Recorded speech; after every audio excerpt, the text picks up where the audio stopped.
Halo semuanya, perkenalkan nama saya Partisa Nugrani Voicepa, biasa dipanggil Tisa, dengan NIM 101924020.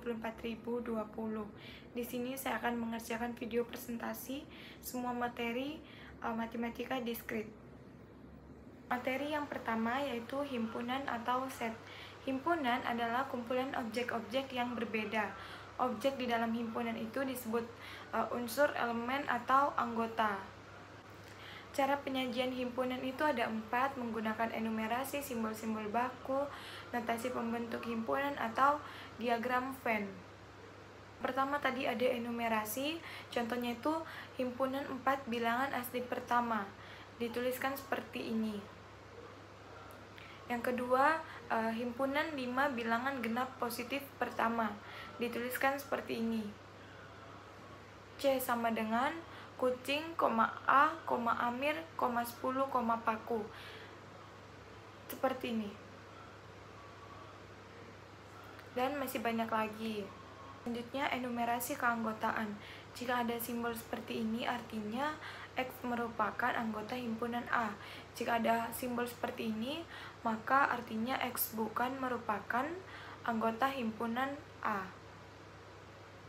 Selanjutnya, simbol-simbol baku.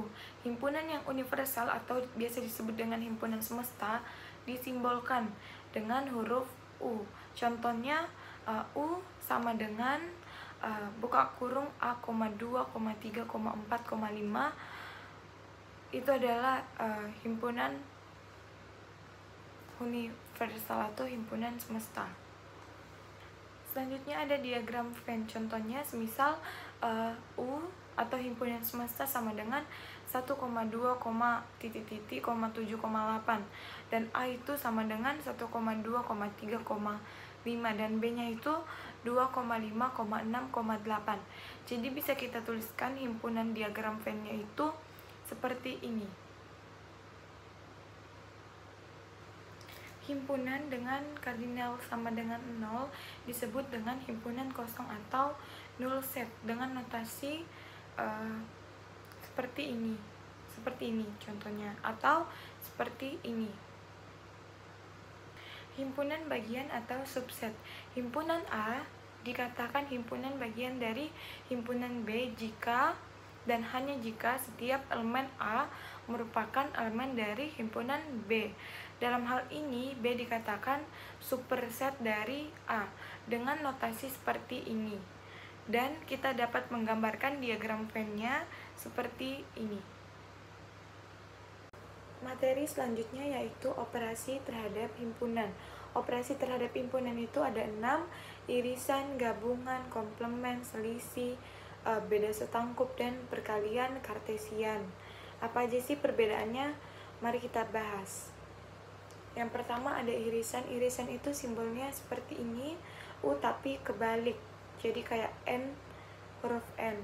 Notasinya itu A irisan B sama dengan X, di mana X elemen himpunan A dan X elemen himpunan B. Berikut adalah diagram Venn-nya, saya memberikan gambaran.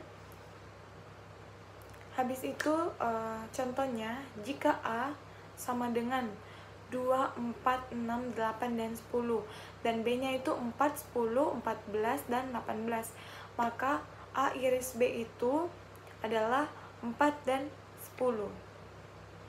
Selanjutnya adalah gabungan atau union. A gabung, notasinya itu A gabung B sama dengan X, di mana X merupakan anggota himpunan A atau X merupakan anggota himpunan B. Diagram Venn-nya seperti ini dan contohnya seperti ini. Selanjutnya itu komplement. Notasinya itu X, di mana X anggota himpunan semesta atau X bukan anggota himpunan A. Diagram Venn-nya itu seperti ini. Dan contohnya seperti ini. Selanjutnya selisih. Notasinya itu A kurang B atau A selisih B sama dengan X, di mana X anggota himpunan A dan X bukan merupakan anggota himpunan B. Selanjutnya yaitu operasi himpunan beda setangkup atau complement de union. Untuk operasi himpunan beda setangkup itu kita mencari komplement dari gabungan dua himpunan A dan B. Artinya kita harus mencari semua elemen yang tidak ada dalam gabungan himpunan A dan B. Secara matematika itu dapat ditulis sebagai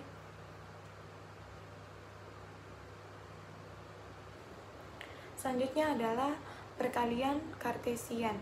Semisal kita memiliki dua himpunan A dan B, perkalian kartesian dari A dan B yang dilambangkan A kali B adalah himpunan yang berisi semua pasangan terurut, di mana elemen pertama berasal dari himpunan A dan elemen yang kedua berasal dari himpunan B.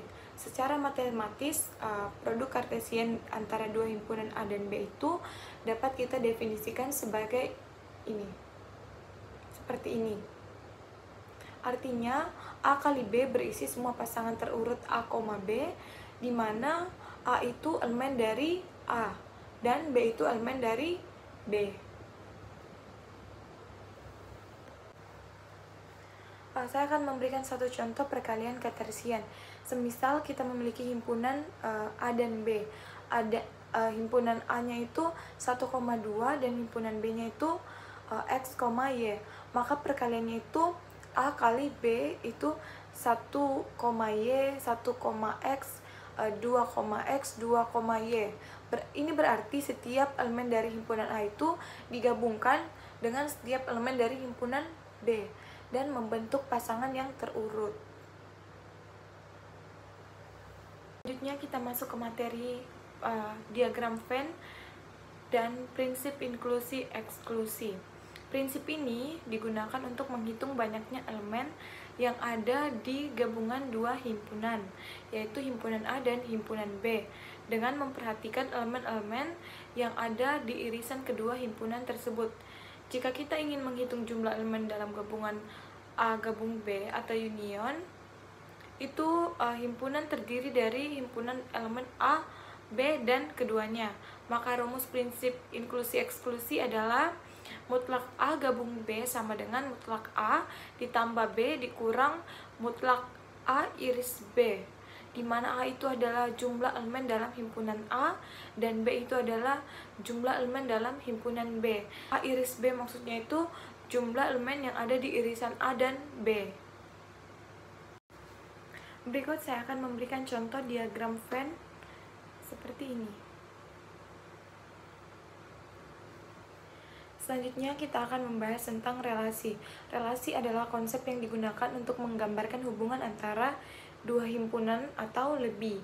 Relasi atau R antara dua himpunan A dan B adalah suatu himpunan pasangan terurut A, B, di mana A itu anggota himpunan bilangan A dan B itu anggota elemen bilangan B yang memenuhi sifat tertentu. Dengan kata lain, relasi menyatakan hubungan antara elemen-elemen dalam himpunan A dan elemen-elemen dalam himpunan yang B. Jika ada pasangan terurut atau A, B itu dalam relasi, maka kita dapat mengatakan A berelasi dengan B atau A berhubungan dengan B. Bisa kita tulis A terus huruf R besar terus B. Notasi relasi, misalnya kita punya himpunan A, isi elemen anggotanya itu 1, 2, dan 3, yang B itu A, B, C. Jadi relasi antara A dan B itu bisa berupa pasangan himpunan yang terurut. Jadi 1, A, 2, B, 3, C, seperti itu. Selanjutnya jenis-jenis relasi. Yang pertama itu relasi pada himpunan yang sama. Jika elemen-elemen dalam relasi berasal dari himpunan yang sama, kita sebut dengan relasi tersebut sebagai relasi pada himpunan itu sendiri. Misalnya himpunan A itu 1, 2, 3 dan relasinya itu 1,2, 2,3, 3,1 adalah relasi pada himpunan A. Terus yang kedua itu relasi biner. Relasi biner adalah relasi antara dua himpunan A dan B, di mana setiap elemen dari A itu berrelasi dengan elemen dari B. Sebut relasi biner. Jika A 1,2,3 dan B itu A, B, maka relasinya itu 1,A 2,B. Ini adalah relasi antara A dan B. Selanjutnya ada sifat-sifat relasi. Sifat-sifat dalam relasi itu ada refleksif, simetris, dan asimetris. Kalau relasi itu dikatakan refleksif jika setiap elemen dalam himpunan tersebut berrelasi dengan dirinya sendiri. Dengan kata lain, untuk setiap elemen A dalam himpunan A itu pasangannya A, A ada dalam relasi R. A dalam relasi tersebut. Yang kedua, simetris. Simetris itu disebut karena jika untuk setiap pasangan A, B yang ada dalam relasi pasangan B, A juga ada dalam relasi tersebut. Artinya A relasi B maka B relasi A. Antisimetris. Relasi disebut antisimetris jika untuk setiap pasangan A, B dan B, A yang ada dalam relasi maka harus berlaku A sama dengan B. Artinya jika A berrelasi dengan B dan B berrelasi dengan A, maka A sama dengan B. Relasi ini antisimetris karena tidak ada pasangan A, B dan B, A kecuali A sama dengan B. Yang kedua itu yang terakhir itu transitif. Transitif itu relasi disebut transitif jika untuk setiap A, B, C dalam himpunan A, jika A relasi himpunan B dan B relasi himpunan C, maka A relasi dengan C. Materi selanjutnya yaitu fungsi. Fungsi adalah suatu aturan atau relasi khusus yang menghubungkan setiap elemen dalam himpunan pertama atau domain dengan tepat satu elemen dalam himpunan yang kedua atau kodomain. Dalam bahasa sederhana, fungsi adalah cara untuk memetakan setiap input atau elemen domain ke satu output atau elemen kodomain. Jika kita memiliki dua himpunan, yaitu A sebagai domain dan B sebagai kodomain, maka fungsi dari A ke B dapat dinyatakan sebagai berikut. Artinya, setiap elemen dari himpunan anggota A dipetakan ke satu elemen dari himpunan anggota B yang disebut nilai fungsi pada A yang ditulis sebagai F dalam kurung A tutup kurung sama dengan B. Selanjutnya kita akan membahas tentang notasi dan representasi fungsi. Yang pertama itu ada notasi umum. Notasi umum biasanya ditulis dalam bentuk seperti ini, di mana A adalah domain dan B adalah kodomain. FA sama dengan B, yang artinya fungsi memetakan dari elemen A dari himpunan A ke elemen B di himpunan B. Selanjutnya contoh notasi. Misalkan A itu sama dengan elemennya itu 1,2,3 dan B itu elemennya A, B, C, dan fungsi yang diberikan oleh F1 sama dengan A, F2 sama dengan B, F3 sama dengan C. Ini berarti elemen 1 dipetakan ke A, 2 dipetakan ke B, dan 3 dipetakan ke C. Selanjutnya ada fungsi sebagai pemetaan. Fungsi juga digambarkan dalam bentuk tabel, diagram panah, atau persamaan matematis. Contohnya seperti ini. Selanjutnya ada sifat-sifat fungsi. Fungsi memiliki beberapa sifat yang menggambarkan bagaimana elemen-elemen dalam domain dan kodomain saling berhubungan. Yang pertama itu fungsi satu-satu atau injektif. Dikatakan fungsi injektif jika setiap elemen dalam domain dipetakan ke elemen yang berbeda di kodomain. Dengan kata lain, tidak ada dua elemen yang berbeda dalam domain yang dipetakan ke elemen yang sama di kodomain. Secara matematis dapat ditulis seperti ini.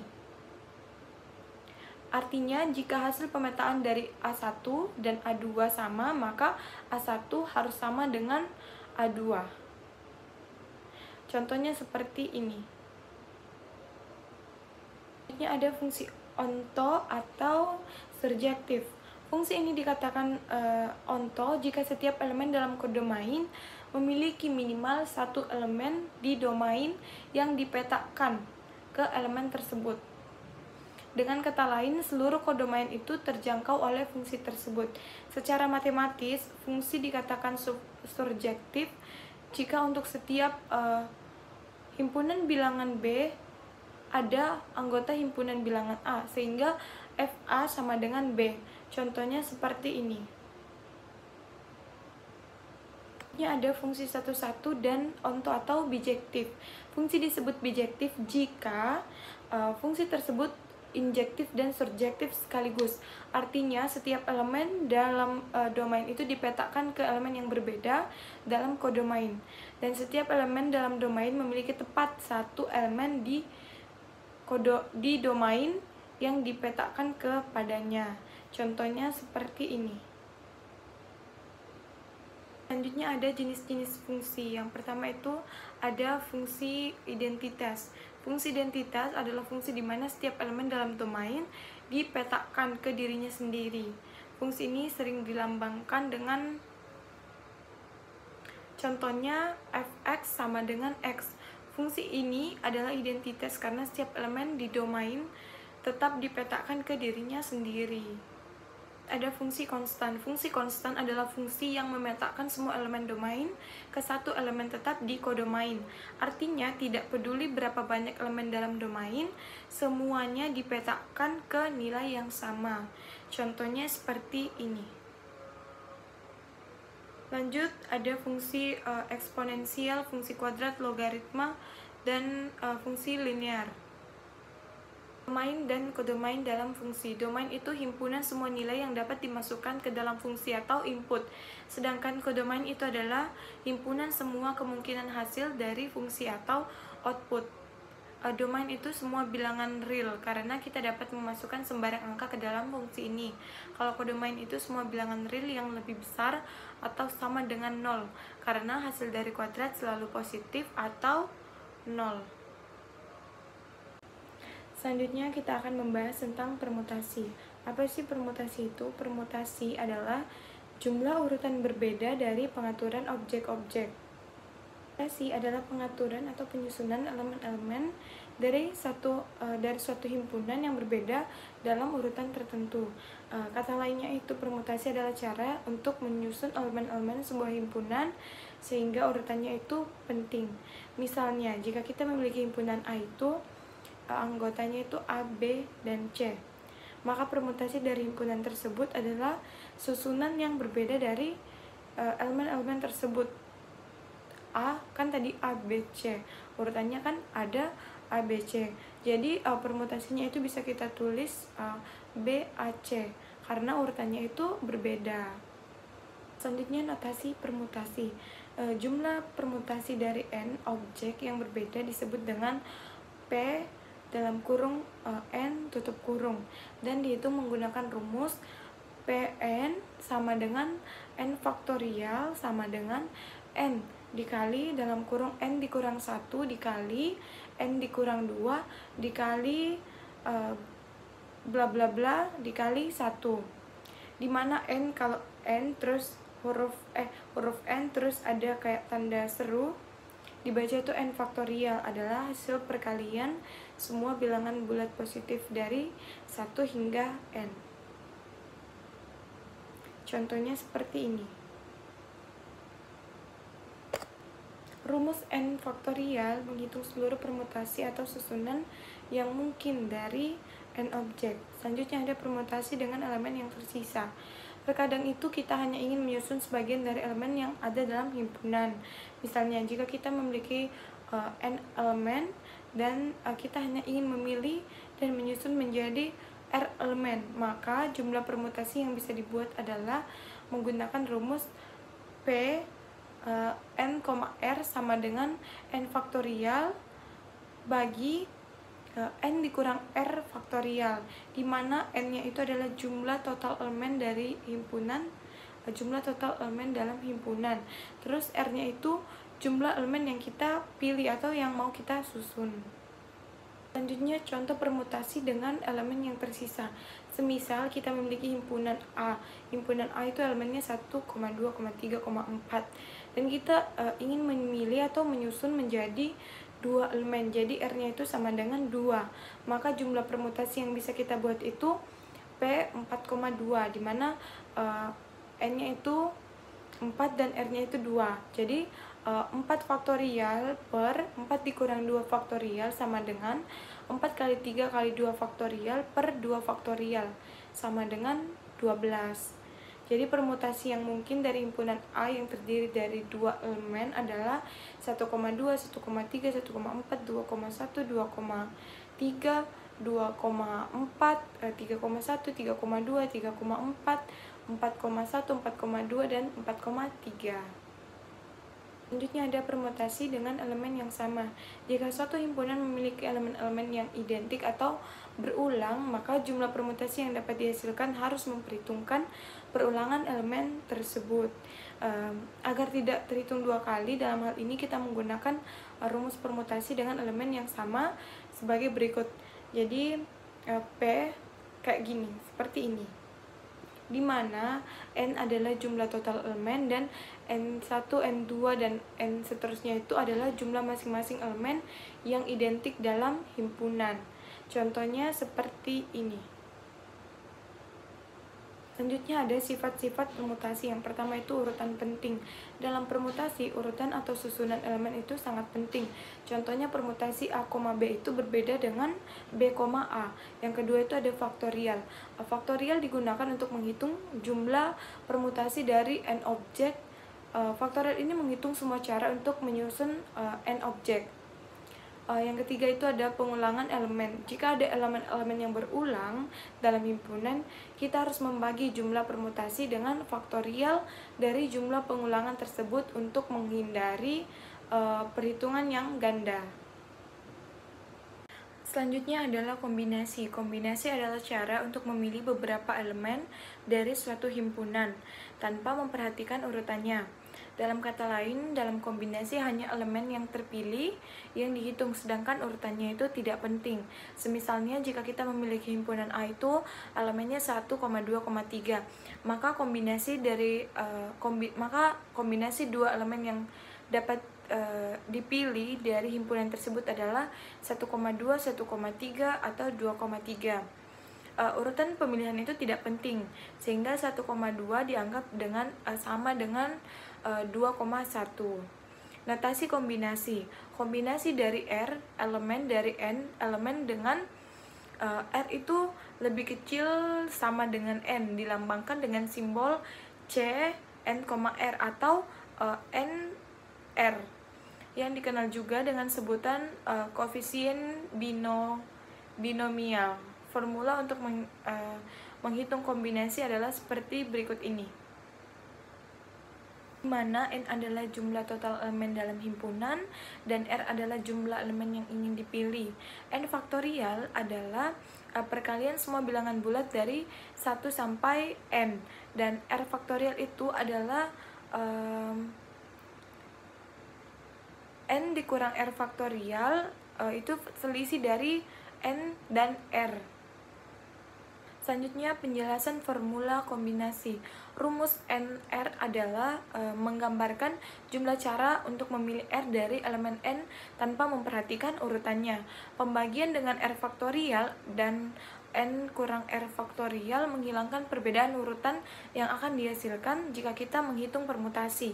Contohnya, misal kita memiliki himpunan A, itu anggotanya itu A, B, C, dan D.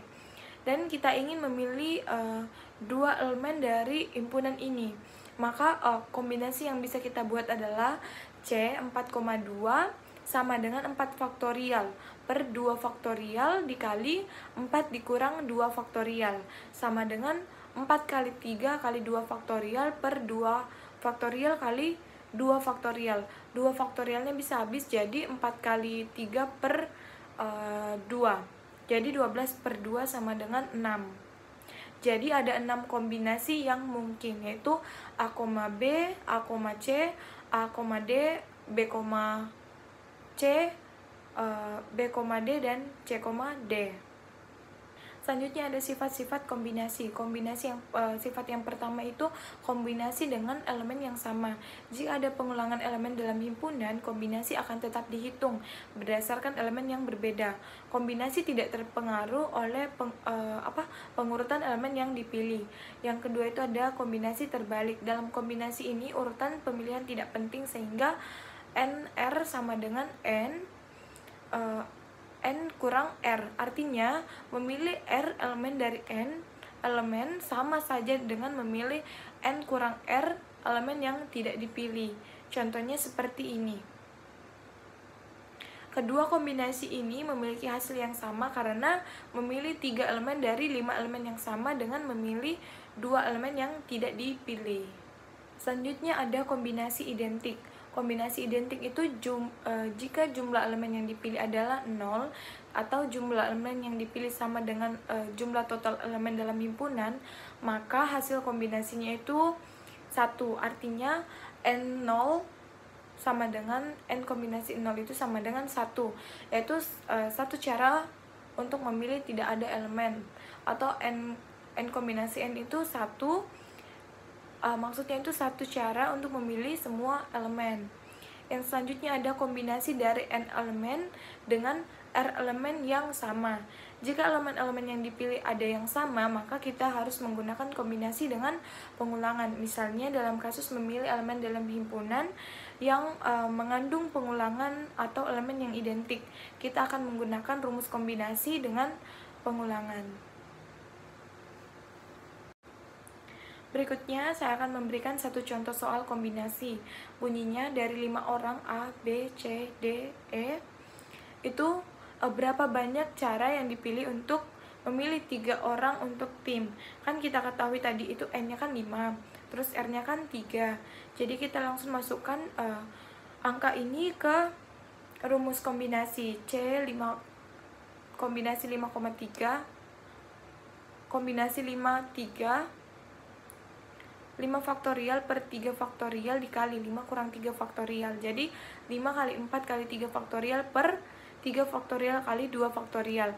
3 faktorialnya kita hapus, jadi 5 kali 4 per 2 faktorial itu sama dengan 10. Jadi ada 10 cara untuk memilih 3 orang. Materi selanjutnya yaitu graf.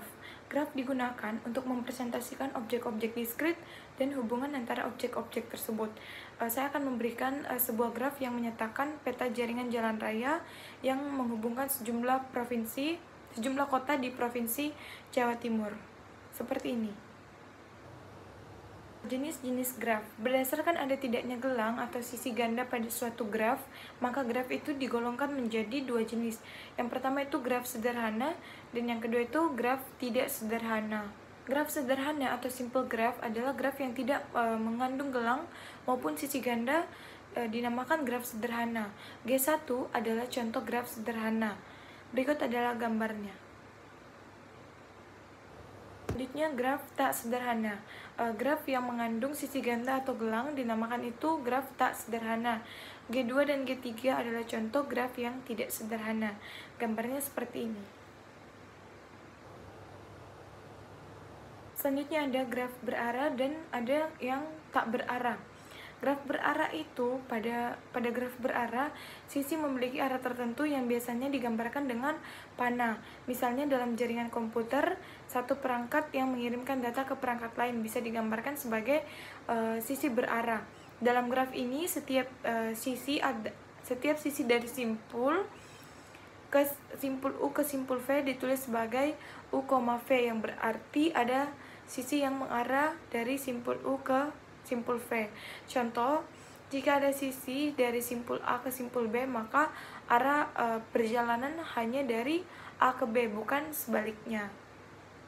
Selanjutnya ada graf tak berarah. Pada graf tak berarah, sisi tidak memiliki arah. Artinya jika ada sisi yang menghubungkan simpul U dan simpul V, maka hubungan tersebut bersifat dua arah. Dalam graf tak berarah, sisi ditulis sebagai pasangan simpul U, V, yang berarti ada hubungan antara U dan V, dan hubungan ini bisa pergi dari U ke V atau sebaliknya. Contohnya, jika ada sisi antara simpul A dan B, maka kita dapat berpindah dari A ke B maupun dari B ke A. Selanjutnya ada graf terhubung. Graf dikatakan terhubung jika ada jalur antara setiap pasang simpul dalam graf tersebut. Untuk graf tak berarah, ini berarti setiap simpul dapat dijangkau dari simpul lainnya dengan mengikuti sisi yang ada. Dalam graf berarah, graf dikatakan terhubung jika ada jalur yang berarah yang menghubungkan setiap pasang simpul. Selanjutnya, graf tak terhubung. Sebaliknya, graf ini dikatakan tak terhubung jika ada setidaknya satu pasang simpul yang tidak memiliki jalur untuk saling terhubung. Dan yang graf lengkap. Dalam graf lengkap, setiap pasang simpul memiliki sisi yang menghubungkan. Jika ada n simpul, maka jumlah sisi dalam graf lengkap adalah n dalam kurung n dikurang 1 tutup kurung per n per 2 untuk graf yang tak berarah, atau n dalam kurung n kurang 1 untuk graf yang berarah. Selanjutnya ada graf bipartit, ada graf berbobot, ada graf datar. Kalau graf bipartit itu graf yang simpulnya dapat dibagi menjadi dua himpunan, disjoin atau terpisah, sehingga setiap sisi hanya menghubungkan simpul dari kedua himpunan tersebut. Misalnya dalam jaringan pekerjaan, satu himpunan bisa berisi pekerjaan dan himpunan lainnya bisa berisi pekerjaan yang tersedia. Selanjutnya ada graf multigraf. Berbeda dengan graf datar, graf multigraf itu memungkinkan ada sisi ganda, yaitu beberapa sisi yang menghubungkan pasangan simpul yang sama. Representasi graf itu menggunakan matriks, yaitu yang pertama itu matriks ketetanggaan. Matriks ketetanggaan adalah sebuah matriks yang menggambarkan hubungan antara simpul. Contohnya seperti ini. Beberapa graf sederhana khusus itu ada graf lengkap, graf lingkaran, graf bipartit, dan graf teratur. Apa aja sih bedanya? Mari kita bahas. Graf lengkap ialah graf sederhana yang di setiap simpulnya mempunyai sisi ke semua simpul yang lain.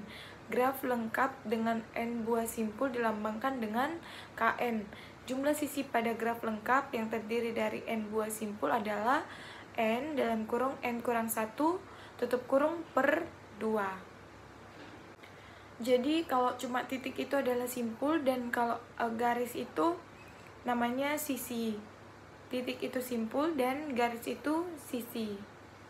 Selanjutnya adalah graf lingkaran, adalah graf sederhana yang setiap simpulnya berderajat 2. Graf lingkaran dengan n simpul dilambangkan dengan Cn. Jadi maksudnya itu setiap simpulnya berderajat 2. Jadi ini titik itu adalah simpul. Jadi dia tuh akan mengeluarkan dua sisi. Jadi semisal satu ke atas, satu ke bawah, satu ke samping gitu loh. Jadi dia tuh memiliki simpul berderajat 2. Jadi ini simpul titik dan keluar dua sisi. Itu artinya berderajat 2. Graf teratur adalah graf yang setiap simpulnya mempunyai derajat yang sama. Apabila derajat setiap simpul adalah R, maka graf tersebut disebut sebagai graf teratur derajat R. Jumlah sisi pada graf teratur adalah NR per 2. Selanjutnya adalah graf bipartit, adalah graf yang himpunan simpulnya dapat dipisah menjadi dua himpunan bagian V1 dan V2. Sedemikian sehingga setiap sisi pada G menghubungkan sebuah simpul di F1 ke sebuah simpul di F2, disebut graf bipartit dan dinyatakan sebagai G dalam kurung F1, F2 tutup kurung. Gambarnya seperti ini. Graf bipartit, gambar ini adalah graf bipartit karena simpul-simpulnya dapat dibagi menjadi V1 sama dengan A, B, D, dan V2-nya itu bisa dibagi C, E, F, G. Representasi graf itu ada 3, ada matriks ketetanggaan, matriks bersisian, dan senarai ketetanggaan. Graf isomorfik, graf isomorfik itu dapat dikatakan ketika memiliki syarat-syarat berikut. Yang pertama itu mempunyai jumlah simpul yang sama, mempunyai sisi yang sama, mempunyai jumlah simpul yang sama berderajat tertentu. Dari definisi graf isomorfik dapat dikemukakan bahwa dua graf isomorfik itu ketika tadi memenuhi syarat-syarat tersebut. Dua buah graf yang sama tetapi secara geometri berbeda itu disebut dengan graf yang saling isomorfik. Dua buah graf G1 dan G2 dikatakan isomorfik jika terdapat korespondensi satu-satu antara simpul-simpul keduanya dan antara sisi-sisi keduanya. Sedemikian sehingga hubungan kebersisian tetap terjaga. Graf planar dan graf bidang. Graf yang digambarkan pada bidang datar dengan sisi-sisi yang tidak saling memotong disebut itu graf planar. Selanjutnya adalah graf Euler dan Hamilton. Lintasan Euler adalah lintasan yang melalui masing-masing sisi di dalam graf tepat satu kali dan tidak boleh berulang karena hanya tepat satu kali. Sirkuit Euler. Sirkuit Euler ialah sirkuit yang melewati masing-masing sisi tepat satu kali. Graf yang mempunyai sirkuit Euler itu disebut dengan graf Euler. Graf yang mempunyai lintasan Euler disebut dinamakan graf semi Euler. Graf tidak berarah memiliki lintasan Euler jika dan hanya jika terhubung dan memiliki dua buah simpul berderajat ganjil atau tidak ada simpul yang berderajat ganjil sama sekali. Graf tidak berarah adalah graf Euler atau memiliki sirkuit Euler jika dan hanya jika setiap simpulnya itu berderajat genap. Perlu diketahui bahwa graf yang memiliki sirkuit Euler pasti mempunyai lintasan Euler, tetapi tidak dengan sebaliknya. Graf berarah memiliki sirkuit Euler jika dan hanya jika G terhubung dan setiap simpul memiliki derajat masuk dan derajat keluar yang sama. G itu memiliki lintasan Euler jika dan hanya jika G terhubung dan setiap simpul memiliki derajat masuk dan derajat keluar yang sama kecuali dua simpul. Yang pertama memiliki derajat keluar 1 lebih besar derajat masuk, dan yang kedua itu memiliki derajat masuk 1 lebih besar dari derajat keluar. Berikut saya akan memberikan gambaran graf berarah Euler, berarah semi Euler, dan graf berarah bukan Euler maupun bukan semi Euler. Selanjutnya adalah lintasan dan sirkuit Hamilton. Lintasan Hamilton ialah lintasan yang melalui tiap simpul di dalam graf tepat satu kali. Sirkuit Hamilton itu sirkuit yang melalui tiap simpul di dalam graf tepat satu kali, kecuali simpul asal sekaligus simpul akhirnya itu yang dilalui itu dua kali. Graf yang memiliki sirkuit Hamilton dinamakan graf Hamilton, sedangkan graf yang hanya memiliki lintasan Hamilton disebut graf semi Hamilton. Berikutnya saya akan memberikan gambaran graf yang memiliki lintasan Hamilton dan graf yang tidak memiliki lintasan maupun sirkuit Hamilton. Setiap graf lengkap adalah graf Hamilton. Di dalam graf lengkap itu G dengan N buah simpulnya itu dimana N itu harus lebih besar sama dengan 3, terdapat N kurang 1 faktorial per 2 buah sirkuit Hamilton. Selanjutnya kita akan membahas tentang algoritma Dijkstra dan pewarnaan graf. Algoritma Dijkstra adalah algoritma yang menentukan lintasan terpendek yang terkenal. Properti algoritma Dijkstra itu matriks, ketetanggaan, larik, dan larik atau tabel. Langkah-langkah algoritma Dijkstra itu yang pertama inisialisasi, yang kedua proses pemilihan simpul, ketiga pembaruan jarak, keempat ulangi, dan yang kelima hasil. Inisialisasi adalah pilih simpul sumber dan tetapkan jarak dari sumber ke simpul yang lain sebagai tak hingga, kecuali jarak ke sumbernya itu 0. Tandai semua simpul sebagai tidak terkunjungi, kalau itu dinamakan unvisit. Yang kedua itu proses pemilihan simpul. Pilihlah simpul yang belum dikunjungi dengan jarak terpendek dari sumber. Tandai simpul ini sebagai tanda yang sudah dikunjungi. Ketiga itu pembaruan jarak, keempat ulangi, dan yang kelima itu hasil. Dan pewarnaan graf. Pewarnaan graf adalah penugasan warna ke simpul-simpul graf dengan aturan bahwa dua simpul yang terhubung oleh sisi tidak boleh memiliki warna yang sama. Masalah pewarnaan graf itu sering digunakan untuk memodelkan masalah dalam kehidupan nyata seperti penjadwalan, alokasi sumber daya, dan lain-lainnya. Jenis-jenis pewarnaan graf itu ada pewarnaan simpul, memberikan warna pada simpul yang berbeda untuk setiap simpul yang terhubung. Ada pewarnaan sisi, memberikan warna yang berbeda untuk setiap sisi yang terhubung. Ada pewarnaan garis atau digunakan untuk graf planar, di mana setiap area dibatasi oleh sisi diberi warna yang berbeda. Tujuan untuk pewarnaan graf itu adalah untuk mengurangi jumlah warna yang digunakan, yang merupakan jumlah warna minimum yang diperlukan untuk pewarnaan graf. Jadi apa sih perbedaan algoritma Dijkstra dan pewarnaan graf? Kalau algoritma Dijkstra itu berfokus pada menemukan jalur terpendek dari suatu simpul ke simpul yang lainnya dalam graf berbobot. Kalau pewarnaan graf itu berfokus pada penugasan warna ke simpul atau sisi dalam graf, sehingga tidak ada dua simpul atau sisi yang terhubung yang memiliki warna yang sama. Selanjutnya adalah graf tree atau pohon. Graf tree adalah graf tak berarah terhubung yang tidak mengandung sirkuit. Graf yang tidak terhubung yang tidak mengandung sirkuit, setiap komponen di dalam graf tersebut disebut adalah pohon. Sifat-sifat pohon, misalkan G sama dengan F, E adalah graf tak berarah, sederhana, dan jumlah simpulnya N. Maka semua pernyataan di bawah ini adalah ekivalen. Yang pertama itu graf adalah pohon. G adalah pohon. Setiap pasang simpul di dalam G terhubung dengan lintasan tunggal.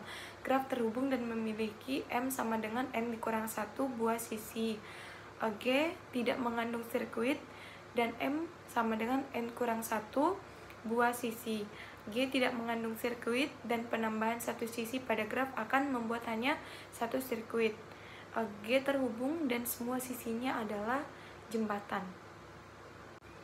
Pohon berakar, pohon yang satu buah simpulnya diperlakukan sebagai akar dan sisi-sisinya diberi arah sehingga menjadi graf berarah, dinamakan pohon berakar. Contohnya seperti ini. Terminologi pada pohon berakar. Yang pertama itu anak, child atau children, dan orang tua atau parent. Berikut adalah gambarnya. B, C, dan D itu adalah anak-anak simpul A, dan A adalah orang tua dari anak-anak itu. Yang kedua itu ada lintasan. Lintasan dari A ke J adalah A, B, C, A, B, E, J. Panjang lintasan A ke J adalah 3. Selanjutnya ada saudara sekandung atau siblings. Saya akan memberikan gambar seperti ini. Saudara sekandung siblings itu F adalah saudara sekandung E, tetapi G itu bukan saudara sekandung E karena orang tua mereka itu berbeda. Derajat. Derajat sebuah simpul adalah jumlah upah pohon atau jumlah anak pada simpul tersebut. Derajat A adalah 3, derajat B adalah 2, derajat D adalah 1, dan derajat C adalah 0. Jadi derajat yang dimaksudkan di sini adalah derajat keluar. Derajat maksimum dari semua simpul merupakan derajat pohon itu sendiri. Pohon ini berderajat 3. Terminologi pada pohon berakar itu ada daun. Simpul yang berderajat 0 atau tidak mempunyai anak itu disebut dengan daun. Simpul dalam itu simpul yang mempunyai anak. Selanjutnya adalah aras atau level atau tingkat. Aras maksimum dari suatu pohon disebut tinggi atau kedalaman pohon tersebut. Pohon yang ini mempunyai tinggi 4. Ini adalah pohon merentang. Pohon merentang dari graf terhubung adalah upah graf merentang yang berupa pohon. Pohon merentang diperoleh dengan memutus sirkuit di dalam graf. Setiap graf terhubung mempunyai paling sedikit satu buah pohon merentang. Graf tak terhubung dengan K komponen mempunyai K buah hutan merentang yang disebut dengan hutan merentang. Selanjutnya ada aplikasi pohon merentang. Jalan-jalan seminimum mungkin yang menghubungkan semua kota sehingga setiap kota tetap terhubung satu sama yang lain. Contohnya itu seperti ini. Perutaian pesan pada jaringan komputer. Pohon rentang minimum. Graf terhubung berbobot mungkin mempunyai lebih dari satu pohon merentang. Pohon rentang yang berbobot minimum dinamakan pohon merentang minimum. Selanjutnya ada algoritma prim. Langkah yang pertama itu ambil sisi dari graf G yang berbobot minimum, masukkan ke dalam T. Langkah yang kedua itu pilih sisi U atau V yang U dan V yang mempunyai bobot minimum dan bersisian dengan simpul di T. Tetapi U dan V-nya itu tidak membentuk sirkuit di T. Masukkan U dan V ke dalam T. Langkah yang ketiga itu ulangi langkah kedua sebanyak N dikurang 2 kali. Berikut adalah gambar graf dan pohon merentang minimum. Selanjutnya ada algoritma Kruskal. Langkah 0 itu sisi-sisi dari graf sudah diurut menaik berdasarkan bobot-bobotnya, dari bobot yang kecil ke bobot yang besar. Langkah yang pertama itu T-nya itu masih kosong. Langkah yang kedua itu pilih sisi U atau V-nya itu dengan bobot minimum yang tidak membentuk sirkuit di T. Tambahkan U dan V ke dalam T. Langkah yang ketiga itu ulangi langkah 2 sebanyak N dikurang 1 kali. Berikut saya akan memberikan gambar algoritma Kruskal graf dan pohon merentang minimum. Materi yang terakhir adalah tentang Huffman dan penelusuran pohon. Algoritma Huffman adalah sebuah metode kompresi data yang digunakan untuk mengurangi ukuran data dengan cara mengganti simbol atau karakter dalam data dengan kode biner yang lebih pendek. Prinsip dasar algoritma Huffman. Huffman itu mengandalkan frekuensi kemunculan karakter untuk menentukan panjang kode yang akan diberikan kepada setiap karakter. Karakter yang lebih sering muncul akan mendapatkan kode yang lebih pendek, sementara karakter yang jarang muncul akan mendapatkan kode yang lebih panjang. Dengan cara ini, data dapat disimpan dalam bentuk yang lebih efisien. Penerapan pohon biner. Berikut saya akan memberikan gambar. Kunci T1 lebih kecil dari kunci R. Kunci T2 lebih besar dari kunci R. Penelusuran pohon biner. Gambar di samping, langkah yang pertama itu kunjungi R. Terus langkah yang kedua itu kunjungi T1 secara pre-order. Langkah yang ketiga itu kunjungi T2 secara pre-order. Yang kedua gambar ini. Langkah yang pertama itu kunjungi T1 secara in order. Langkah yang kedua itu kunjungi R. Langkah yang ketiga itu kunjungi T2 secara in order. Post to order T1, T2, dan R. Langkah yang pertama itu kunjungi T1 secara post order. Langkah yang kedua itu kunjungi T2 secara post order. Dan yang ketiga itu kunjungi R. Sekian video yang saya buat. Terima kasih dan sampai jumpa.